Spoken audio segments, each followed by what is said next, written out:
సబాష్. సీమంతం పేరుతో 10 మంది అమ్మలక్కలకు పోజేసి నీకు నువ్వు ఉత్తమరాలను చేసుకుని నన్ను ఇక్కడ వెధవం చేస్తున్నావు.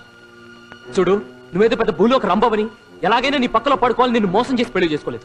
అలాగే నువ్వు నన్ను ఇష్టపడి తాళి కట్టించుకోలేదు. పుట్టబోయే బిడ్డ రసీదు లాంటిదని, జెరాక్స్ కాపీ లాంటిదని డైలాగులు చెప్తున్నావు. అసలు ఏం చూసుకునే నీకు పగరు? నీలాంటి ఆడదానికి రోజు ఒకదాన్ని కట్టుకోగలను, గంటకు ఒకదాన్ని ఉంచుకునే కెపాసిటీ నాలో ఉంది. I can buy any bloody girl with my capacity. అయినా నువ్వే కావాలని నేను కోరుకుంటున్నాను. ఎందుకో తెలుసా? నువ్వు నాతో ఉన్నన్ని రోజులు నువ్వు నా గురించి ఆలోచించావు కాబట్టి, నువ్వు వెళ్ళిన రోజు దగ్గర నుంచి నేను నీ గురించి ఆలోచిస్తున్నాను కాబట్టి. చేసిన తప్పు దిద్దుకున్న వాడినే సానుభూతి చూపించాలి కానీ సాధించకూడదు.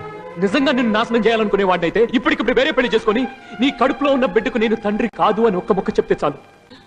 కానీ అది కాదు నా క్యారెక్టర్. ఇప్పటికీ నువ్వే కావాలి. నువ్వు నన్ను కాదన్నా నువ్వు సుఖంగా ఉండాలని మనస్ఫూర్తిగా కోరుకుంటున్నాను.